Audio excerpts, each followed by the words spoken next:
Bienvenue sur Monde du Foot, votre chaîne dédiée à l'actualité brûlante du football africain et international. Aujourd'hui, nous vous embarquons dans une saga palpitante qui secoue le football guinéen. À moins de 7 mois du coup d'envoi de la Coupe d'Afrique des Nations 2025 au Maroc, la Guinée, éliminée sur le terrain, refuse de rendre les armes.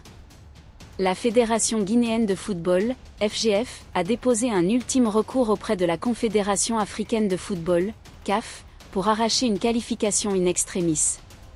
Mais que s'est-il vraiment passé lors de ce match décisif? La Guinée peut-elle renverser la situation? Et si oui, à quel prix? Préparez-vous, car cette histoire est un véritable thriller sportif. Une élimination amère. Le 19 novembre 2024, à Dar es Salaam, la Guinée affrontait la Tanzanie lors de la dernière journée des éliminatoires de la Coupe d'Afrique des Nations Total Energy Maroc 2025. Ce match était crucial pour le Sili national, un nul ou une victoire suffisait pour décrocher un ticket pour la phase finale. Mais sur la pelouse, le rêve guinéen s'effondre. Les Taifa Stars de la Tanzanie s'imposent par 1-0, mettant fin aux espoirs de qualification. Une défaite cruelle, mais l'histoire ne s'arrête pas là.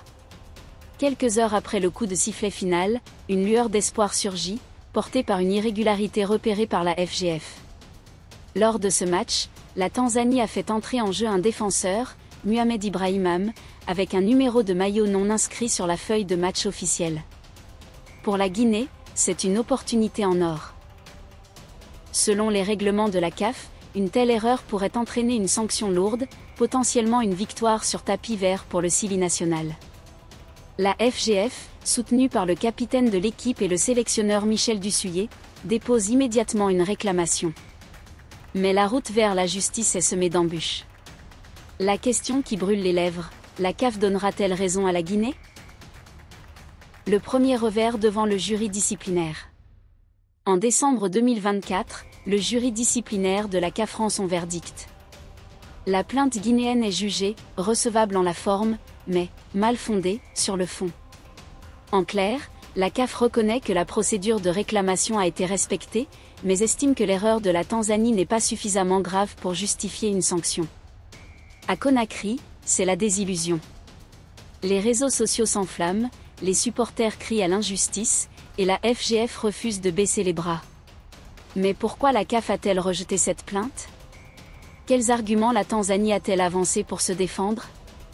Et surtout, la Guinée a-t-elle encore une chance de renverser la vapeur? La réponse réside dans une nouvelle étape, l'appel. La FGF annonce qu'elle portera l'affaire devant le jury d'appel de la CAF.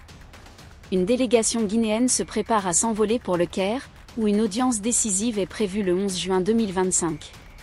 Le suspense est à son comble. L'audience du 11 juin, un rendez-vous crucial. Le 30 mai 2025, lors de sa réunion ordinaire, le comité exécutif de la FGF confirme avoir reçu une notification officielle de la CAF.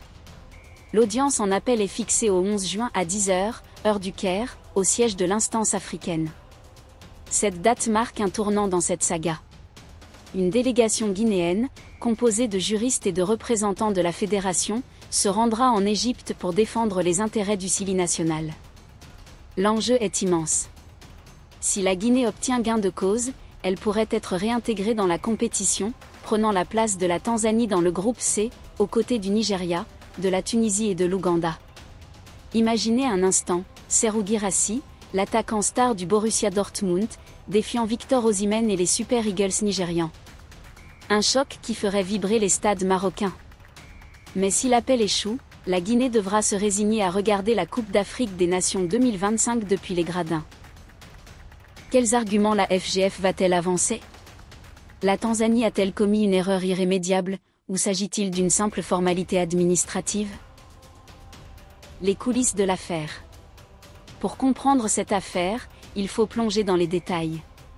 Selon les règlements de la CAF, tout joueur aligné lors d'un match officiel doit porter un numéro de maillot correspondant à celui indiqué sur la feuille de match. Cette règle garantit la transparence et évite toute confusion sur l'identité des joueurs. Lors du match Tanzanie-Guinée, le défenseur Mohamed Ibrahimam est entré en jeu avec un numéro non répertorié. Pour la FGF, c'est une violation claire, passible d'une sanction. Mais dans sa première décision, la CAF a jugé que cette erreur n'avait pas influencé le résultat du match. Ce point soulève une question essentielle: où se situe la frontière entre une erreur technique et une faute méritant une sanction? La FGF soutient que la Tanzanie a enfreint un règlement fondamental, tandis que la CAF semble minimiser l'incident. À Conakry, les supporters parlent d'injustice, certains accusant même la CAF de favoritisme. Mais la FGF pourra-t-elle convaincre le jury d'appel? Et quelles sont ses chances réelles de succès? Les implications pour la Coupe d'Afrique des Nations 2025. Si la Guinée l'emporte, les conséquences seraient majeures. Le Sili national rejoindrait le groupe C, évinçant la Tanzanie, qualifiée sur le terrain. Une telle décision pourrait créer un précédent historique pour la CAF. Les autres équipes du groupe Nigeria, Tunisie et Ouganda suivront l'audience de près, car leur adversaire pourrait changer à la dernière minute. Mais cette affaire va au-delà du sport. Elle soulève des questions sur la rigueur de la CAF dans l'application de ses règlements. Les fédérations nationales, comme celle de la Tanzanie, sont-elles assez vigilantes? Et pour la Guinée, ce recours est-il une quête d'honneur ou une tentative désespérée de sauver une campagne ratée? Une chose est sûre, l'issue de cette affaire marquera un tournant dans l'histoire du football africain. L'espoir guinéen et le rôle de Serhou Guirassy. À Conakry, l'espoir reste vif. Les supporters rêvent de voir leur équipe, emmenée par Serhou Guirassy, briller au Maroc. L'attaquant, qui cartonne en Europe avec Dortmund, incarne les ambitions du Sili national.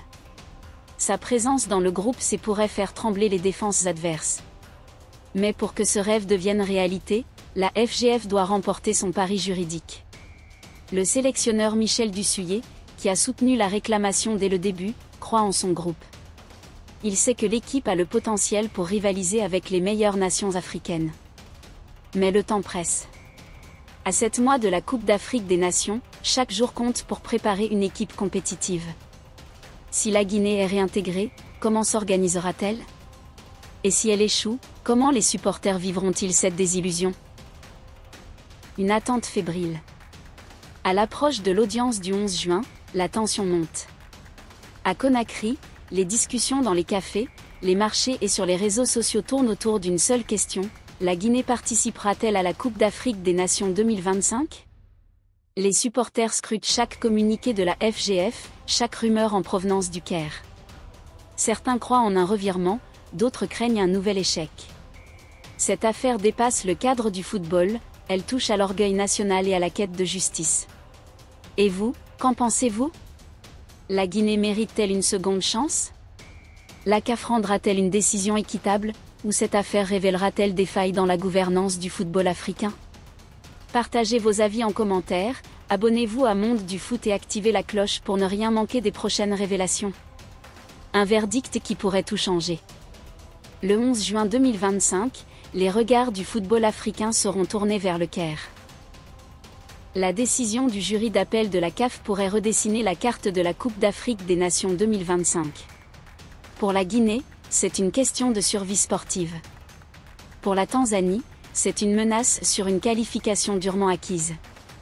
Et pour les fans, c'est un suspense insoutenable. Quelle que soit l'issue, cette affaire restera dans les annales.